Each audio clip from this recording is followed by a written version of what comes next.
Hello and welcome to Beyond Top 10 Tennis. My name is Dr. Ashley Morgan-Berge and I'm your host.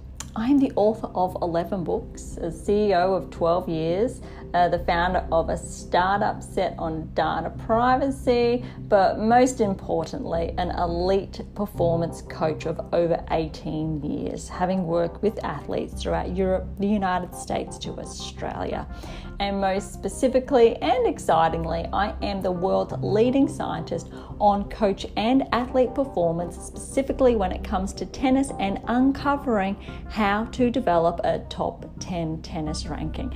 And I'll say it again because I think it's pretty exciting. That is literally the landmark global findings of how to develop a top 10 tennis ranking, something we thought was not possible, so we were so fortunate to uncover it, and that's what we're here today for, to really share those insights, to get closer, nudge you, even just progress you closer and closer and closer towards the top 10 if that is your objective, no matter where you are on that performance spectrum, whether you're a junior athlete or an elite athlete. We've got the secrets there to share.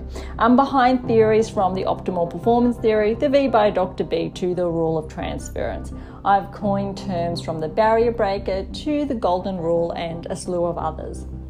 As has become custom in each episode, we dive into one of my books to share additional insights to, of course, nudge you closer to that top 10 tennis ranking. We've been focusing on the secrets to optimal performance success, and I think today's episode, it's really important. Look, we're already over halfway through this book, and today's one, our topic, it's just so important. And look, if you've been following along from the very beginning, it's really digging deeper to get you closer and closer to really give you those foundations that are fundamental towards progressing towards the elite, but also, the top 50, top 20, and ultimately the top 10 tennis ranking. So buckle in and enjoy today's episode.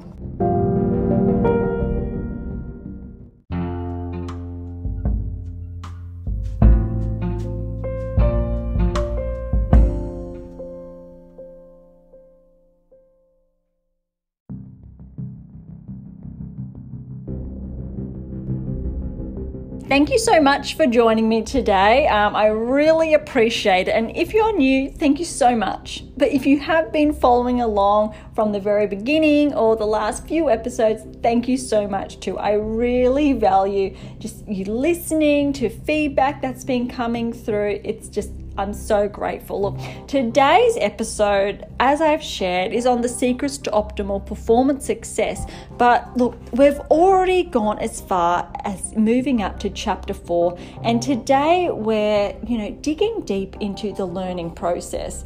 And I think this is one of my favorite parts that, look, it's often, I think, misunderstood to neglected. And I think what I mean by that is we get carried away, specifically or especially from that coaching standpoint, that it's all about the technique and what happens, I think, from that performance standpoint.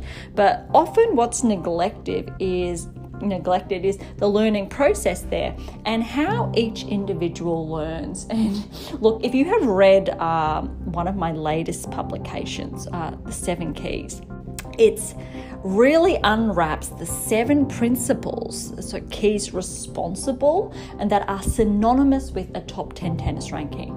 And it's really just some groundbreaking work in the best possible way, but simplified for the, whether you're that player, the athlete, the coach, or the parent, to just pick up and begin to implement into your training load. And one of actually wrapped up in a few of those keys is, I think, different aspects to the learning process, because it's not just what's on the surface. So we really need to dig deeper.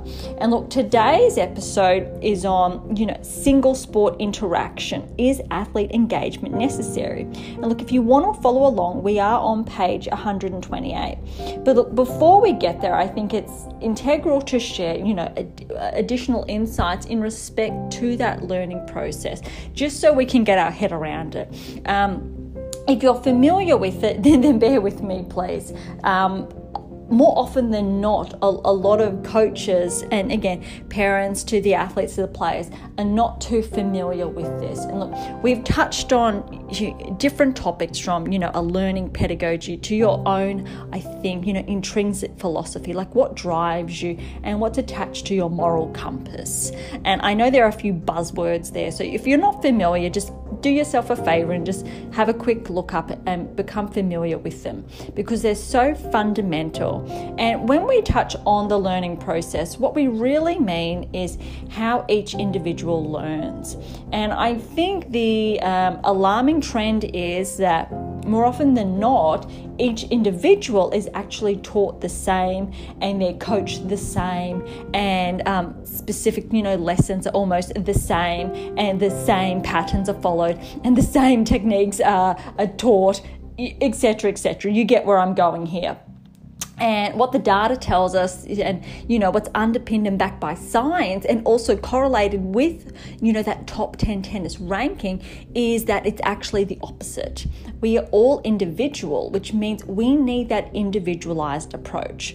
So if you are a coach listening, please begin to integrate, I think, that the individualization there. If you are a parent and or guardian and this is not happening, I really want you to think about this and, go on the side of caution here, depending on your child's key objectives. If you are that player athlete, I'm on your side, because at the end of the day, I want you to be able to understand what you're learning. I want you to be able to understand what your coach is saying to you, and to be able to have those welcoming conversations that allows you to understand even more. Because also at the end of the day, it's so important to remember most sports, and I'll just say most loosely here, are quite simple. They're easy. And I say that, and I think tennis is quite simple and easy too. And it's coming from a place where if you share it in, I think, the intended context, and it is individualized for that player athlete, it is relatively easy. There are obviously the core concepts, the principles, etc., that we look at to get you closer to reaching your peak performance and then nudging you to that next peak, so on and so forth. Over, I think, we've touched on that 10-year pathway to the 20-year playing cycle. But it's so important to remember throughout that pathway to that cycle, it is, I think, a constant or continuous ascension to building on that rate of progress that we've previously touched on, though it's not meant to be hard. It's meant to be, I think, perceived in the best possible light, that it's readily understood and you can understand what's going on. You can pick it up, and there's that mutual understanding between that player or athlete and the coach. And I think that the parent obviously comes into play, and we've touched on very early on that, that triangular approach, the triangular relationship there, how that parent and guardian fits in. But it's really to be able to hold the child accountable to the decisions, but also nudge them closer to making those more profound decisions with their coach.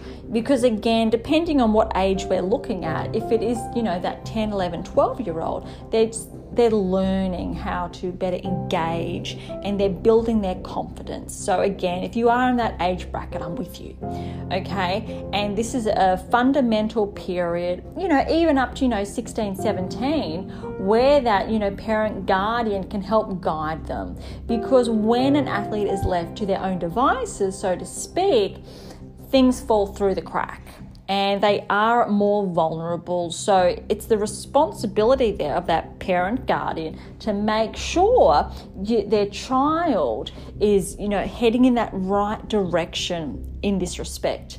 And it's nothing bad to say on the coach's perspective. It's also holding the coach accountable to making sure you are being informed by what that your player really intends to share with you, opposed to holding things back. So when the parent and or guardian's involved and is able to work with and talk to their child to encourage them, it's a very conducive process that, again, it helps with and contributes towards the success of that learning process. And look, there's a lot there, and there's a lot to consider, and it's so important to be mindful of, and that's why it's a topic it's so relevant. And it's also often overlooked. Now look, if you're with me again, we are on page 128. So we're going to dig into a couple of segments and share additional insights on really how, look, at the end of the day, you can optimize your performance, because again, the title of the book, but get your head around, I think, the different facets of the learning process. And look, again, today I said that the chapter that we're looking at is single sport interaction. Is athlete engagement necessary? So I think that kind of hints at, what we're digging into today. Here we go. The cumulative sporting framework comprises of a multitude of sports that are either singular in nature or multiplayer. Essentially, there are two types of sport participation: individual, single, or team, multiplayer. Both forms of sport participation offer different sport experiences and expose athletes to various skill sets, similar in nature yet unique in regards to the learning process. And this is so important because, look, as I've touched on, we're looking at that individualized approach. And it's so fundamental when you're looking at a sport such as tennis, and we'll focus on the singles player, compared to other sports such as, say, basketball to baseball to netball to cricket, etc., whereas multiplayer, it's not just the one player on the court. It's not just the one player the coach is working with. Even though we know that individualized approach is synonymous and it's a transitional to a multitude of other sports, which is, incredible. We're here to obviously focus on tennis. Now, when we look at that individualized approach, it's so integral to look at that tennis player and obviously the sport and pull on, I think, the factors there that intertwine and correlate with, the performance success and the learning process to nudge that athlete, the player, closer towards the endpoint. Okay. The learning process shapes an athlete's acquisition of a skill and dictates the way they go about learning these skills, albeit reliant on the coach. Now, this really taps into how you teach a skill, because when you have a multitude of players, the dynamic is quite different. And in tennis, this, you could view it potentially if you were at a tennis club, a tennis academy, and there could be a bit of that group dynamic there. But what often falls between the cracks is that athlete is not given that individualized approach or that attention that they need and that individual instruction.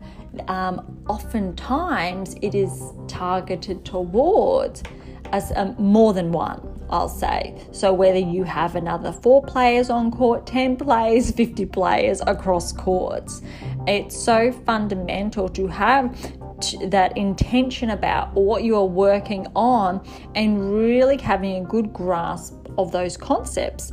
Now, what falls between the cracks, I think, when we're looking at the individualized sports opposed to the team sports, it's really developing, I think, those internal skills where you're able to rely on your own level of expertise, which, if you are a developmental athlete, you are progressing towards grasping that, and you cannot rely on your teammates. And that is so fundamental for a coach to be able to shape that and condition that. But it's also integral to be mindful of. You are that individual, and it's essential for the coach to treat you as such. Whereas if you are given group instructions, when you are in that group scenario, that's where weaknesses can happen. That's where regressions can happen. It's where, poor technique can happen to developing an injury can happen because of an oversight of just not being conscious of, a technique that could have changed or adapted, and the coach not being conscious of that. And that's why it's so fundamental to have that individualized approach, whether you are training in an academy setting, but still having that coach watching you, giving you that individual feedback and instruction, whilst obviously you are hitting, etc., with another player or players. It is fundamental that individualization is afforded. A coach's experience, however, of the sport directly influences their approach to coaching, not only the sport, but shapes the way she directs their coaching approach towards learning needs of the athlete, singular or multiplayer. And look, this is a really interesting topic that, I'm not going to dive into too much here, but I will touch on it, because oftentimes we get lost in, I think, that coach-athlete choosing what's right for the athlete there with the coach. And it's a very common misunderstanding to, ignore the experience factor. Now, you could have a coach that's been a top 10 tennis player. Now, when we look from that experience perspective, we're really looking at if they're capable of and if they have the skills for that individualization with that learning process. More often than not, that's not the case. And that is why you only see a handful of former players build successful relationships with other players. And look, it's twofold, because you can also have a coach that has had their experience, but it hasn't been very conducive to build not the performance. We're not focusing on the performance here, but the experience has taught them, I think, the skills in respect that are not individualized, that do not account for the learning process. So when you are looking at the right coach, that right partnership there, it is absolutely fundamental to be mindful of the learning process there. And also, again, touching on that level of athlete engagement, and if the coach is mindful of that. And that is obviously where that parent and or guardian steps in to really direct the conversation towards these type of topics to, I think, better ascertain if the experience in this respect is relevant to the child player at this point in time. Most coaches, prior to gaining their coaching status, align with either an individual or team mentality. That is, they are either more inclined to coach individual athletes or team players, depending on their experience.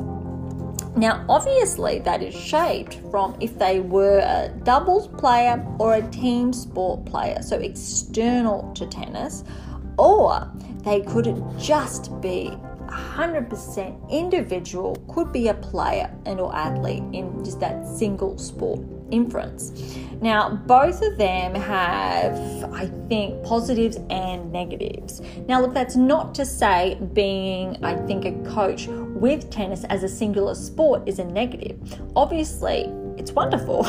A little bit of obviously a bias there.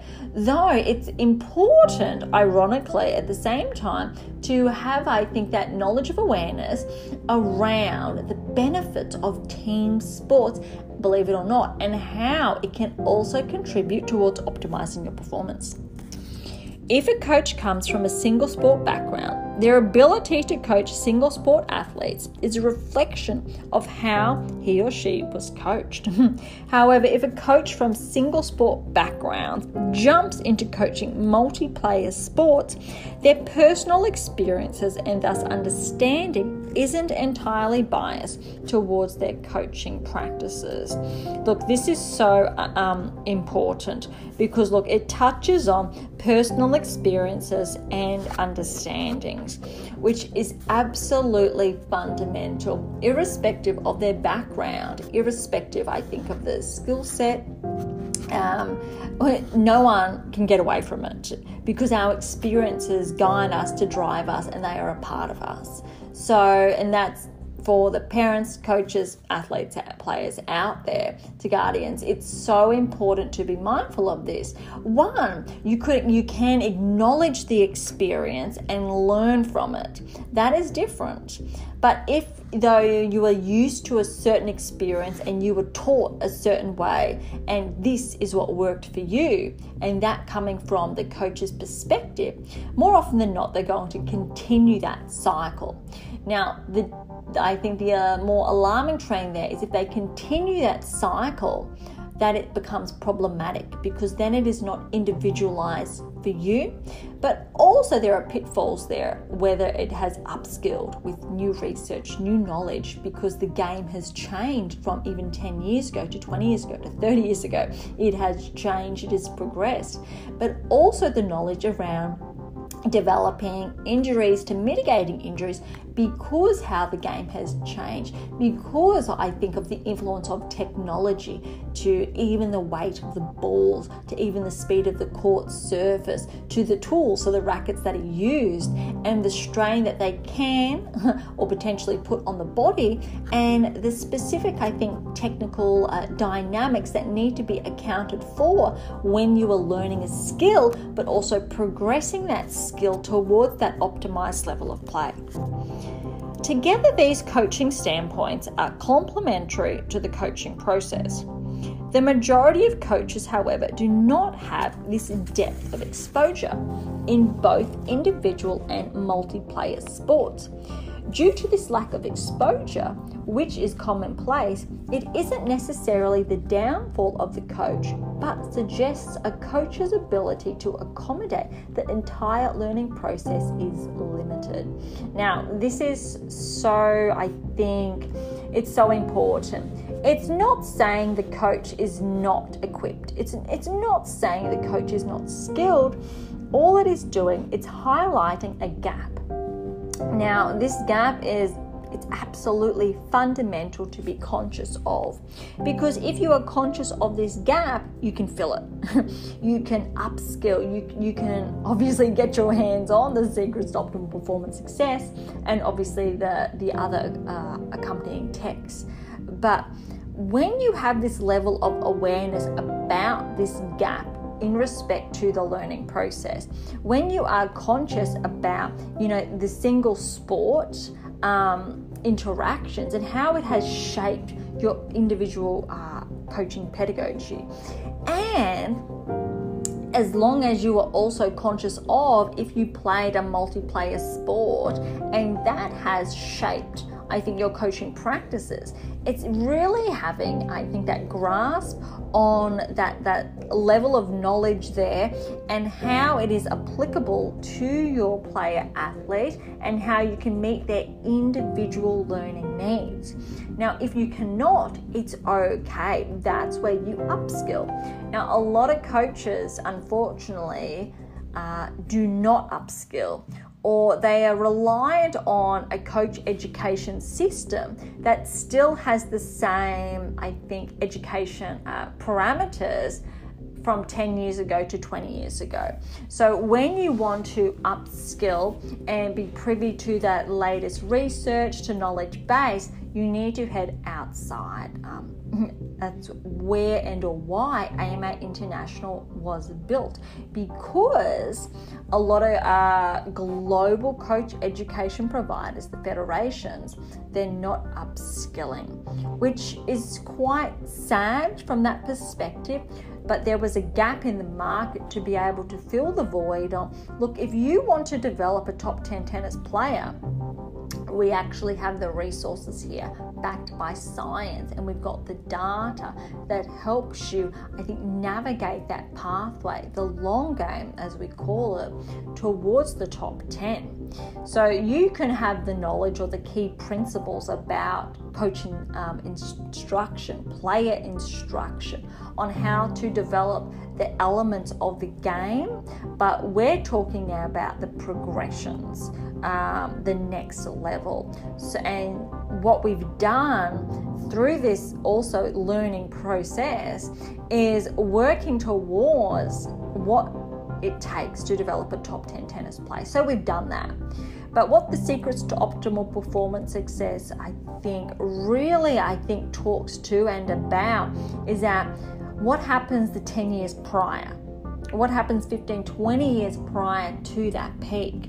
Now, if we're building the right foundations there and we're able to accommodate the athlete, that is where we're setting the foundation for optimal performance success, optimal performance outcomes, and the learning process, and that singular to multiplayer experience, personal experience, whether you were that player and or coach in that singular or multiplayer role, really does, I think, shape the outcome. But also, I think a level of awareness is fundamental. This limitation can result in athlete engagement suffering and can be evident in player-athlete performances.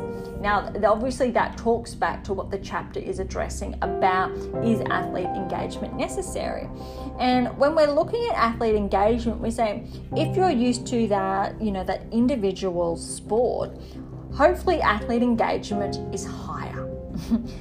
If, however, you are that multiplayer sport from that coach's perspective, athlete engagement might be smaller or less substantial because that athlete play is more reliant on interacting with their teammates. But the experience, I think, factor comes in because you may not be conscious as a coach what you're used to, and for you it may be normalized, and for you it could have helped progress your performance, which is wonderful on the one hand, but on the other hand, it's being mindful of maybe the child, the athlete, the player you're working with does not respond the same. And that's where a lot of, I think, letdowns to errors, mistakes happen in this dynamic, and it's really disheartening. So to get ahead of that, to avoid that heartbreak there in, things not working for, either coach or athlete, or specifically the player we're talking about here, it's building that dynamic and being conscious of that level of athlete engagement and an awareness around single sport to multi-sport and how it impacts performance. Now, it's actually a very interesting concept because one skill that is incredibly rewarding for the player and or athlete is for them to be encouraged to play a multiplayer sport. Because when that athlete experiences that multiplayer sport, a new dynamic comes about, a new experience level comes about, and they're able to ascertain different skills, their different dynamics of play, how they can be interchanged, but also, on one hand, a greater appreciation in respect to their sport, and also making sure they're in their sport for the right reasons because they really do enjoy that, that singular focus, compared with obviously that multi-sport. And look, if we can uncover this early on, it's in everyone's best interest, because at the end of the day, if you're planning on that 10-year pathway and at year 8, 9 they decide that multiplayer sports are better for me, uncovered in there or wrapped in there is a lot of heartbreak. It's a lot of that indecision. They've been in the wrong sport for X amount of years. So again, at the end of the day, we want to make sure each and every tennis player out there that's playing the sport, they're obviously in it for the right reasons. They're in it because they have these wonderful goals that are theirs, that they want to obviously, head towards. But, it's also fair to say that athletes get to a certain level of performance and they do make the decision that it's not for them anymore. And that does happen a lot, and that's okay. That's a part of, I think, that adolescent phase, learning who you are and going if this is something that you want to pursue. So if that does happen for the parents, guardians out there, please be accommodating and understanding of that. And also for the coaches, please do that. For the players, athletes that are really set on that core objective, they have those goals, they have those dreams of one day, playing in a Grand Slam, heading towards the championships of a Grand Slam, getting towards a top 10 tennis ranking on the WTA or ATP tour. Phenomenal, I am with you. That's what Beyond Top 10 Tennis is all about. Though it's also to say that you can begin the pathway and, you could have everything right with the learning process, everything right with, athlete engagement to single sport to multi-sport. And you know what? You could still get to, year 4, year 10, even to year 12 and go, oh, maybe not. And that's okay, because life is all about those decisions we make. And again, and I do touch on this in most episodes, we like taking that humanized approach. And each athlete, each player, each child is human. And same with the parents and the coaches, we are all human. So it's again that humanized approach, saying at the end of the day, that's, part of your identity is as that tennis player or coach, right? But there's so much more. And look, a recap there, tune into one of the previous episodes about your own identity. It's very important and fundamental. But, drawing back to the topic at hand, when we're looking at, that learning process and that individualized approach, it's so important. If you can get it right to begin with, you're setting the player and athlete up for success, but also being mindful of that pathway and accommodating it. All right, before we wrap up, I'll read a little bit more from this final section. Most coaches who have been exposed to multiplayer sports personally as well as professionally have a skewed perspective of athlete engagement due to their sport openly and consistently providing this form of athlete interaction. This means that these coaches do not necessarily ever have to think about athlete engagement due to its automatic presence in their sporting discipline. This is so important because, look, we've briefly touched on that, that singular interaction. But what happens when the multi-sport interaction, I think, takes precedence? And again, obviously in the tennis context, so it's like the club academy environment. And what happens there? Because players are surrounded by other players and they're obviously learning new skills, they're training in that context with multiple players on the same court. And what is neglected, is that one-on-one coach engagement that should be afforded to every single player on court each time they step onto the court. It is so fundamental. If you are in that academy environment, each individual player should be addressed within that session, whether it's for that 1-2 hour window. They should be given individualized feedback on what they are working on multiple times. They should be viewed multiple times throughout the course of that lesson, the instruction, everything. It is so fundamental.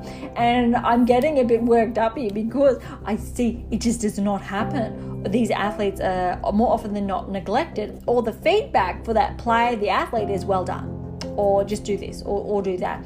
It is not specific. It is not individualized. It is not more concrete that helps that athlete progress, or they are not looked at and monitored consistently to mitigate the onset of injury, because this is where a lot of injuries do happen when we are in that club academy environment and that athlete is practicing a skill and you're doing it for the players, athletes out there. You feel like you're doing it as you are meant to, which is completely understandable, because that's where the coach comes in and go, no, a little lower or a little higher, or no, a bit more forward, or no, step back and go forward. Okay, we need to work on this.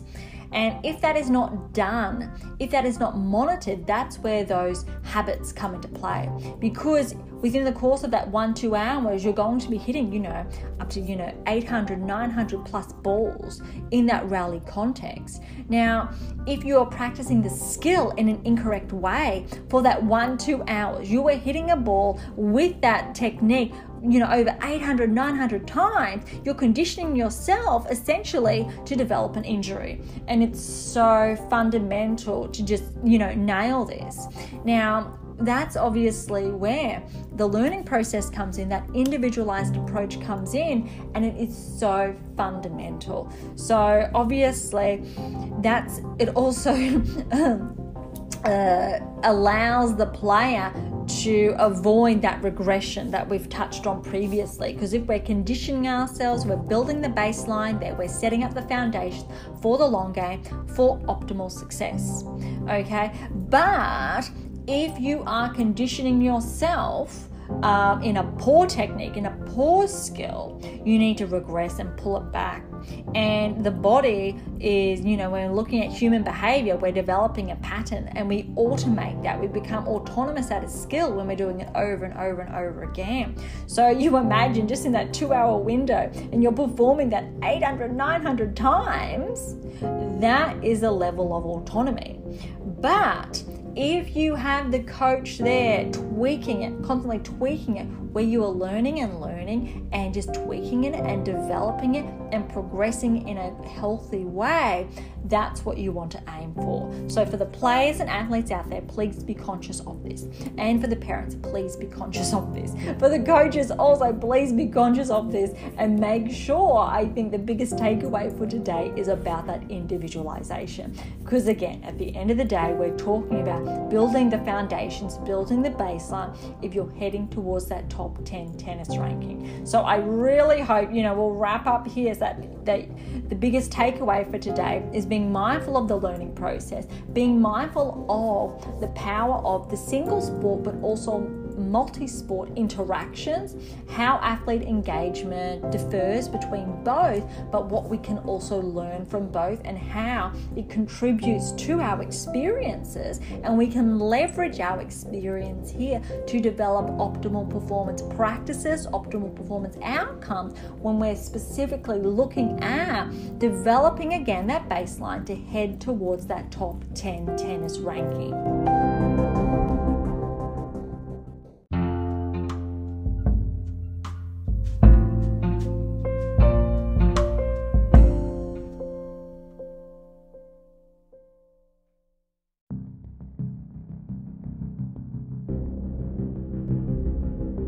Thank you so much for joining us today. To grab a copy of The Secrets to Optimal Performance Success, please head on over to AIM8 International. That is aim8international.com. For any comments or questions, please head to AIM8 International again, or Topic Thread. It's the only social network that I am on.